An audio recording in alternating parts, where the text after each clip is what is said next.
Oi, pessoal, tudo bem? A partir dessa aula, nós vamos começar a ver outra matéria, que é Origem da Vida, tá? Então, a parte de genética já acabou, vida que segue.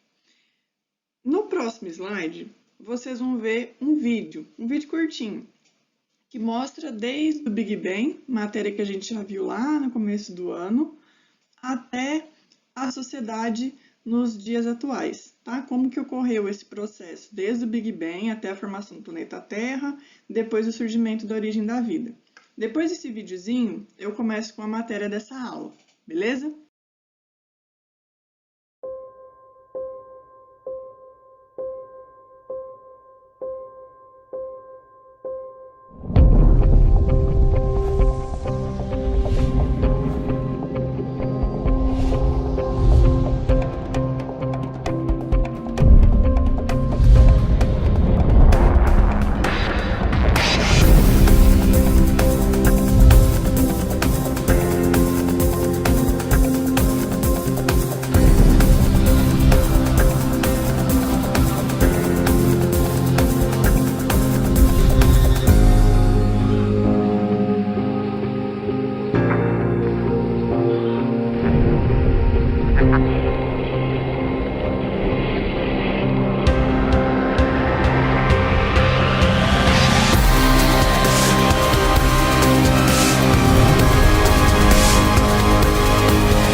Bom, depois de ver esse vídeo, essa matéria é uma matéria que traz muita curiosidade, desperta muito o nosso interesse. Talvez alguns de vocês já devem ter se perguntado da onde nós viemos, como que surgiu a nossa espécie e como que surgiram as outras milhares, milhões de espécies que existem e que já existiram no planeta Terra. Bom, existem algumas evidências que nos mostram quais espécies existiam aqui no planeta Terra há centenas, milhares e milhões de anos atrás, e essas evidências podem ser fósseis, fósseis desde animais gigantes, como eram os dinossauros, até fósseis de animais muito pequenos, como é uma libélula. Mas além de fósseis, há outros tipos de registro, agora já mais específico para os parentes da espécie humana, digamos assim, nossos antepassados, lá da Era da Caverna, que são pinturas ou também os desenhos rupestres, que eles representavam como que era o dia a dia, o cotidiano deles. E mais recente, vamos falar assim, e quando eu falo recente, eu estou falando ali na época do Egito Antigo, que não é tão recente assim, nós temos as escrituras como formas de registro e também objetos que mostravam quais eram as ferramentas e os objetos que a humanidade tinha naquela época, né? Eles conseguem fazer a datação aí desses objetos. Bom, então todas essas evidências permitem com que a gente estude e compreenda melhor como que foi a evolução das espécies ao longo do tempo e como foi a evolução da nossa própria espécie, certo? Como foi a evolução da humanidade desde que surgiram os nossos parentes. Mas aí outras dúvidas podem surgir. Você pode se perguntar: tudo bem, isso são evidências, mas e como tudo começou? Como apareceu, surgiu o primeiro ser vivo, a primeira espécie aqui desse planeta, né? Então, ao longo do tempo, o homem foi tentando explicar a origem da vida. E nisso surgiram 5 teorias. Elas não surgiram ao mesmo tempo. Elas foram surgindo conforme uma aparecia, outro cientista vinha e mostrava outra explicação. E assim sucessivamente, tá? Então, nós temos várias teorias que explicam a origem da vida. Porém, nós vamos focar em 5 teorias, tá? As 5 principais. 2 a gente vai ver hoje, as outras 3 a gente vai ver na próxima aula.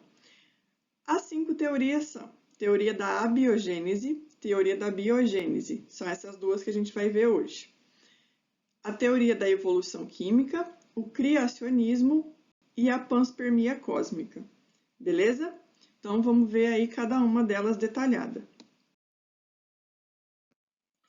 A teoria da abiogênese, ela era defendida por Aristóteles e Isaac Newton. Lembrem-se que eles não viveram na mesma época. Aristóteles é de antes de Cristo, 300 e poucos anos antes de Cristo. Isaac Newton é ali de 1600 e alguma coisa, tá? Então, a distância temporal entre eles é muito grande, mas os dois defendiam essa teoria, tá? Os estudos começaram na época de Aristóteles e depois continuaram lá com Isaac Newton. Então, o que diz a teoria da abiogênese? Essa teoria fala que, a partir da matéria bruta, ou seja, a partir de um objeto, de uma coisa sem vida, existiria um princípio ativo que era capaz de transformar essa matéria bruta, esse objeto, em seres vivos. Um exemplo, se você pegasse uma camiseta suada e colocasse um pouco de farinha de trigo, essa camiseta suada, que é uma matéria bruta, que é um objeto, se transformaria em ratos e baratas. Presta atenção que eu falei que a camiseta iria se transformar em ratos e baratas, e não que ela iria atrair, tá? Ratos e baratas. Então, para eles, para os defensores da teoria da abiogênese, um objeto, uma camiseta, se transformaria em seres vivos, ratos e baratas, tá? Pode parecer absurdo para você, mas lembre-se que na época, tanto de Aristóteles quanto de Isaac Newton, eles não tinham todo o conhecimento que a gente tem hoje.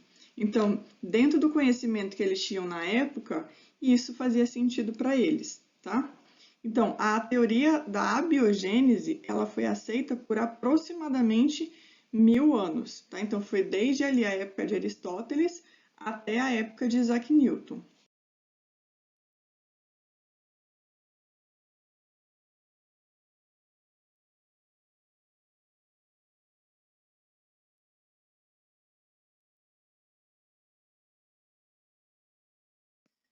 Na mesma época de Isaac Newton, tinha um outro cientista chamado Francesco Redi, que é esse aí da foto. Aí ele escutou falar e estudou sobre a teoria da abiogênese. Mas aí ele falou assim: "Quê? Vocês estão doidos de acreditar nessa teoria, né? Como que a partir de um objeto surge um ser vivo? Não, isso é impossível, vocês estão ficando maluco." Aí, Red tentou explicar o porquê que a teoria da abiogênese estava errada. Para isso, ele fez um experimento. Ele pegou 3 potes. No primeiro pote, no primeiro frasco, ele colocou um pedaço de carne e deixou o frasco aberto. No segundo frasco, ele colocou um pedaço de carne, mas tapou com gaze. Gaze é aquilo que a gente coloca nos curativos, tá? No terceiro frasco, ele fechou com tampa. Perceba que nos 3 ele colocou pedaço de carne.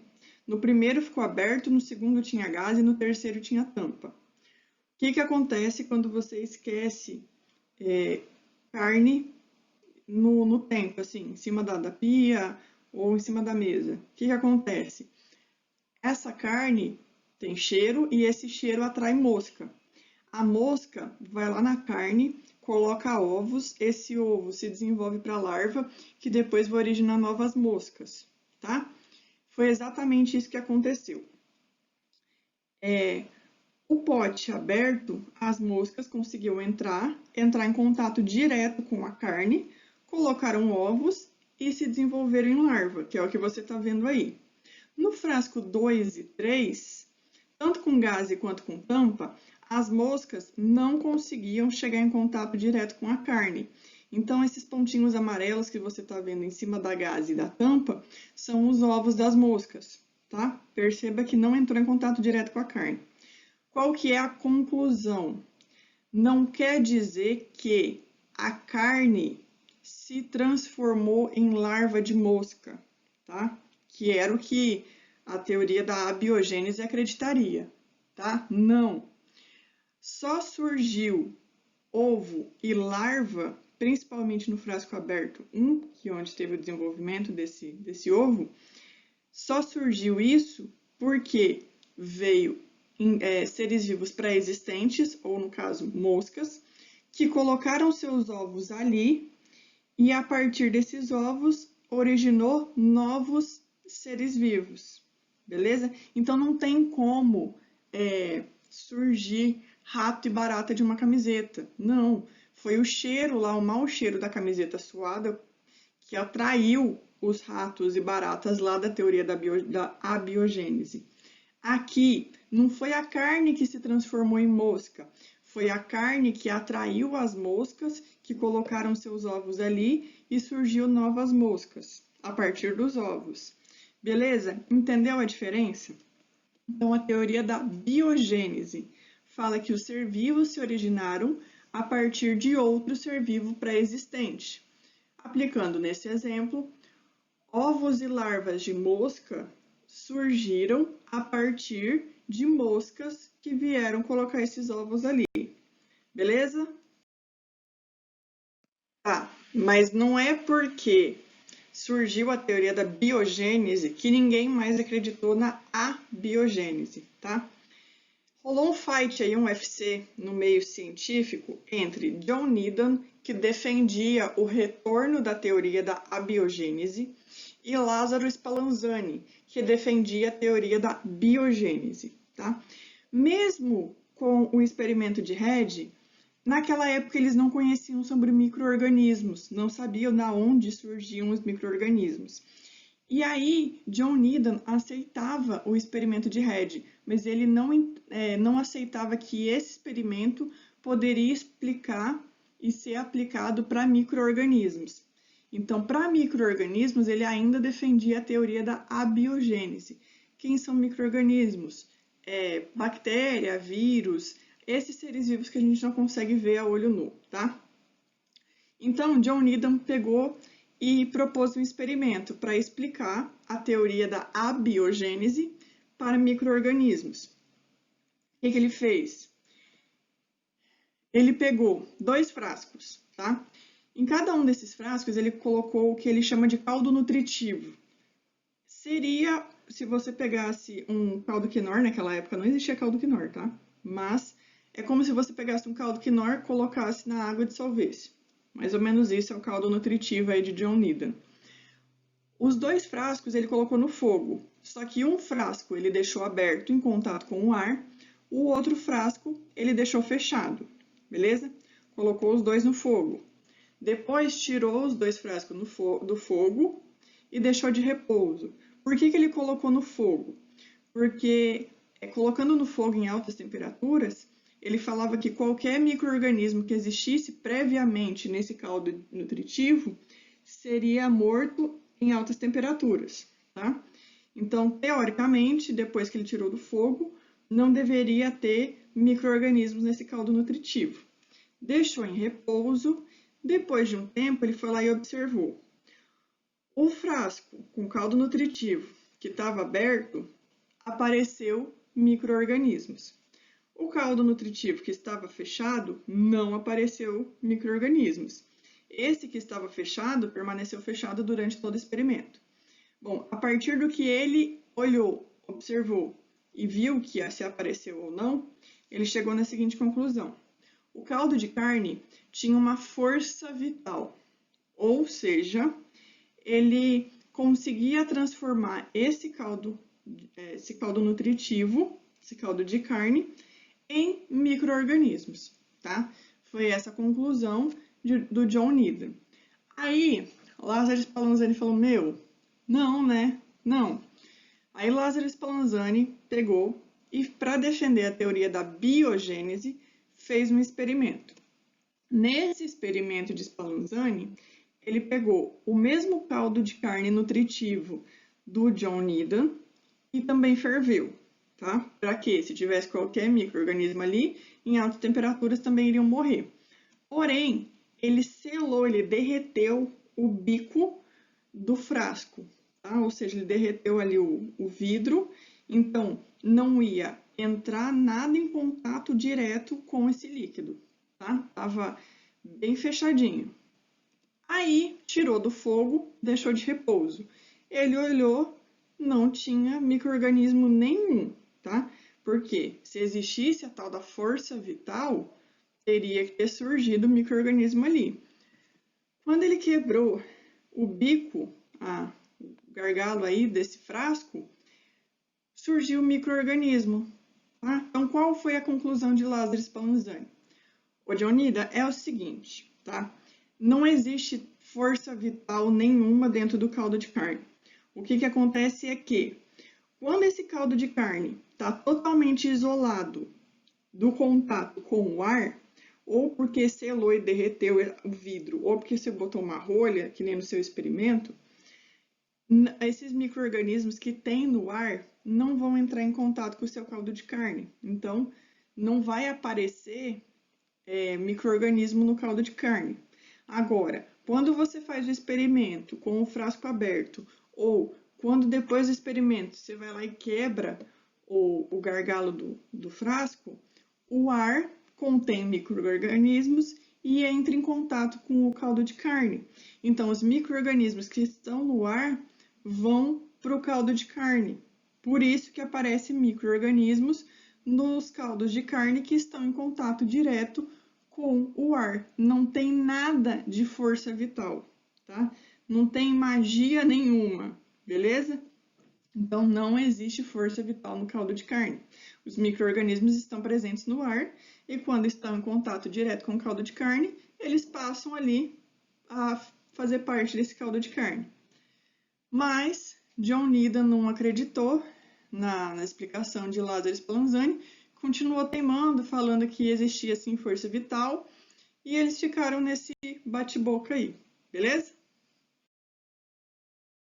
Então, na aula de hoje, a gente viu duas teorias, teoria abiogênese e teoria da biogênese. Na abiogênese, era defendida por Aristóteles e Isaac Newton. Ela foi aceita por aproximadamente 1000 anos.